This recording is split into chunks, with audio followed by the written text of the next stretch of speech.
The time is nearly at hand. A great wrong will be righted, an ancient prophecy fulfilled, and a hero of legend will arise. Oh yeah, a real hero.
Hey everyone, it's the Noob, and I have some bad news.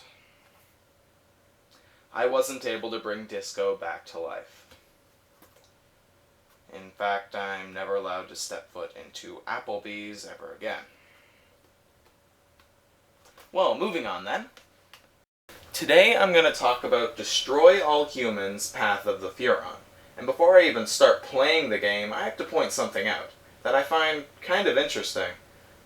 The box art for this game and the last one has Crypto looking the exact same, wearing the same suit, holding the same gun, standing the same way. They even gave him the same smirk on his face. Either these similarities are a neat little nod because both of these games were in development at the same time, or they just got lazy. And looking at how the rest of the game turned out, you can probably guess which. Well, moving on to the actual game, the story of this game thankfully doesn't have any giant toddler robots or double entendres. Using the money they acquired at the end of the last game, Pox and Crypto start up a casino to harvest brain stems. And don't even ask me how that works. They talk about DNA as if it's money. Wait! This idea has potential. Gambling for the parents, clowns and jousting knights for the kiddies. It would quadruple our DNA harvest! Pox is still thinking about their mission, but Crypto has apparently started to go native. I think you're going native! As if he wasn't already going native in the last game? Hey, good looking. I come in peace, if you get what I mean. Or even the game before that. The game obviously controls differently from the last one. One thing I love is that in this game, you have more control over your mental abilities. You can use PK, jump, and use your jetpack, and even shoot your guns, all at the same time. You also gain more mental powers as the game progresses, but I'll get to that later. The jetpack in this game makes Crypto go much faster, and it works rather well with PK. You get used to these controls extremely fast, and to be honest, it's really good. You can tell that a lot of thought did go into some of this game. It's just a shame that the presentation turned out so bad. Alright, Pox is finally giving me some of my weapons. The anal probe! Okay, space midget.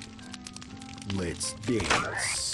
What's that, a ray gun? This is the Orthopox AP-77 anal probe.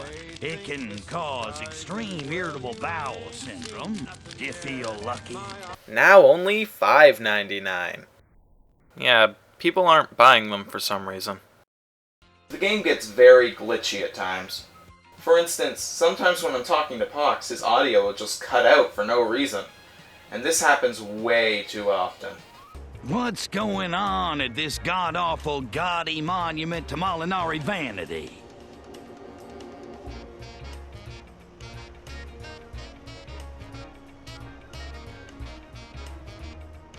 I mean, what if I was just in the middle of a level and then with a screwdriver? I mean, you know what I'm saying, right? There's also a lot of other just really random glitches here and there.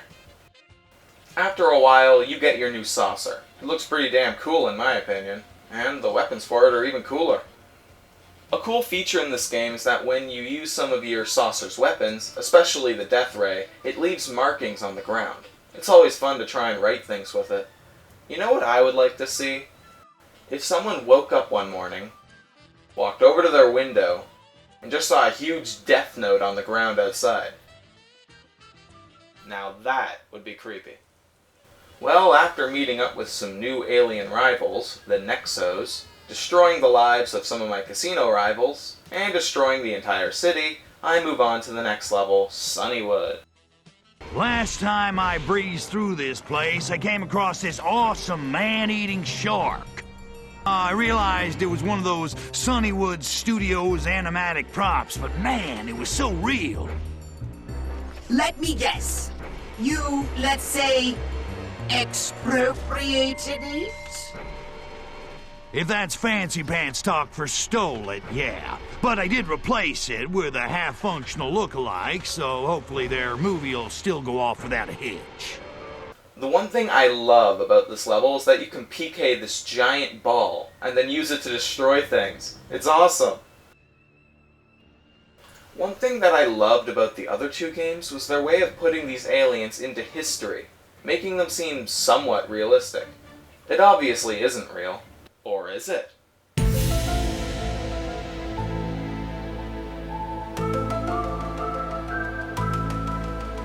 But by making the aliens sneaky and having them in a mothership in outer space, along with being very secretive, they made it seem kind of realistic. These games, however, seem to have thrown all that out the window. They run a casino, they converse with humans on a regular basis, without even body snatching another human. Although this does build up to an actually pretty funny joke in one of the later levels. Monsieur? Ah bon, c'est parfait. Merci, Claude. I don't understand. Why aren't they screaming and running away? It's like they can't even see it. Nah, these frogs don't care whether you're from America or outer space. In Belleville, all foreigners are dog duty. Or maybe it's just the hat. Let's find out. Ah, a monster! Le de sucre, monsieur? Out of all the levels, this one probably goes by the fastest to me. Although it does have one of the dumbest endings to a level ever. You play Simon Says with your saucer to communicate with the people below you.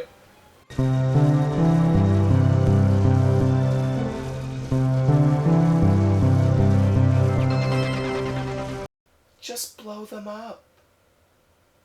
Well, I've been playing this game for a few hours now, and I just made it to the third level, Shenlong. And... what the hell? Pressing the trigger, but nothing's happening. I swear to God, I am not making this up. I can't use PK. Well, I looked it up, and it turns out that this is a completely random, game-breaking glitch, which means I have to start the entire game over again. Okay, after playing through the first two levels, again, I'm back here. It's at this point in the game that you meet the Master, who's been talking to you telepathically for a while now. And it's at this point that I really start to realize the graphics. They're... meh. Crypto looks decent, I guess, and to be honest, I think Pox looks pretty cool. But it's when you get those close-up shots that you really realize that everything lacks texture. It just looks ugly. The story of this game is actually pretty involved, and it does keep you playing, wanting to see how it turns out, even if a lot of the characters can get pretty grating. Welcome to Shenlong. The Master reveals new mental abilities to Crypto, such as the Temporal Fist, which allows him to stop time, mess things up again, and then start it back up. This truly does open up more possibilities for destroying humans. Killing people has never been this much fun. Pox and Crypto are great. They're back to their original voice actors, and they're a lot of fun to listen to. Okay, let's hear about this video game idea of yours. How about this game where you're this plumber, right? But you don't use plumbing equipment to kill your enemies, you kind of jump on their heads. How about a hedgehog that can run really fast and, then, you're a space marine on a ring-shaped planet and, No. You need to leave these video game ideas to me. One thing I love is how whenever I land here, all the cars in the parking lot get blown away. And speaking of landing zones... I have a serious case of the disco fever, where the humans around here have no groove. Make them dance! Lost Commander Ark Voodoo! I love this guy. Ark Voodoo is awesome. For those of you who don't know, Ark Voodoo is the god of the Furons, and when you talk to him through these little statues and do whatever he asks you, he'll grant you a landing zone. it seems like we ought to just be able to land where we want to, but who am I to argue with the freaking god? Sacred son of Ark Voodoo, by the holy book of Pedenda, it pleases me to see thee back in action. Thou knowest the drill, boy. Seek inactive landing zones like this one, festooned with my likeness. Heed my will, and the benevolent and most groovy Ark Voodoo of the Sacred Crotch shall activate them for thee. I just love this guy's voice. Everything he says is just hilarious. Even a god such as myself has certain needs to fulfill. Amuse for my creative juices. Bring me one of those sexy female working girls, and you shall be rewarded. Thus spake Ark Voodoo of the Sacred Crotch. Jump up and down my head. This will please me. I can't believe I got you to do that. Landing zone activated. As the story progresses, you find out that there's some sort of conspiracy on your home planet, Furon. The Master is killed, and you find out that the Nexos are being cloned in France of all places. So, you set off to the next level. Another glitch I want to put out there is that sometimes the saucer's graphics get stuck. Like if I land with one weapon and then take off again, it'll have the graphics for both weapons at once. It's just kind of weird. I honestly don't have much to say about this level. You destroy some priceless pieces of art, you fly around blowing crap up, and then you fight a giant squid. Next level. Alright, I'm at the last level, and at this point I just want to get the game over with. The last level is on the 4th ring of Furon, and the basic gist of it is you have to get Pox a new body, then you have to break into the Emperor's palace and confront him about all this shit that he's put you through.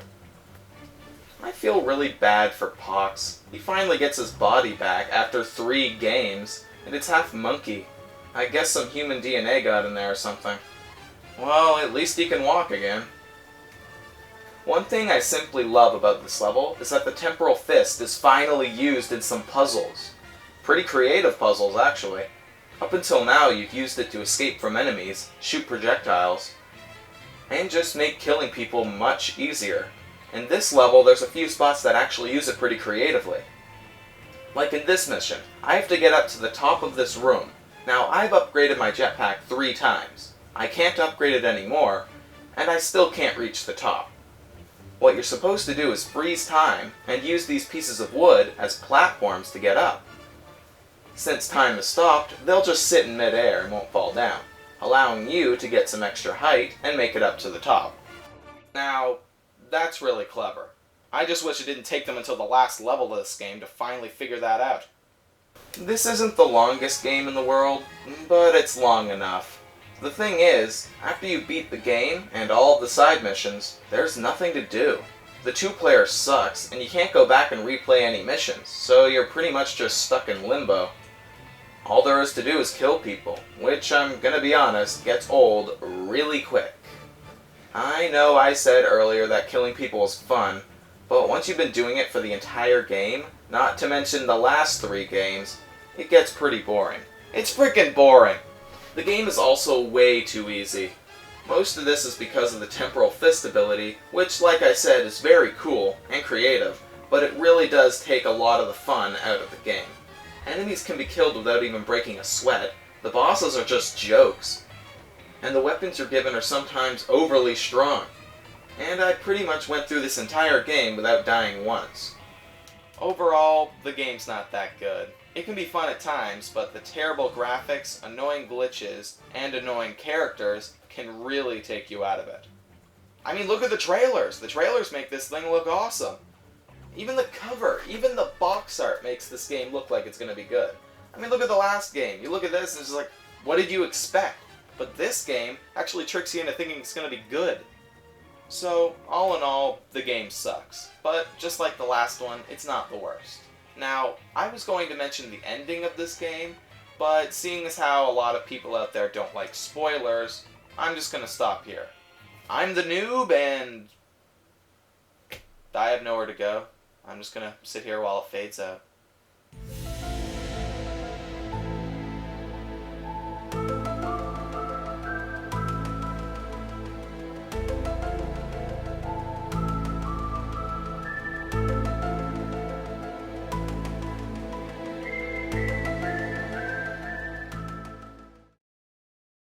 The master was behind it the whole time, and Pox smacks him in the face. Ha!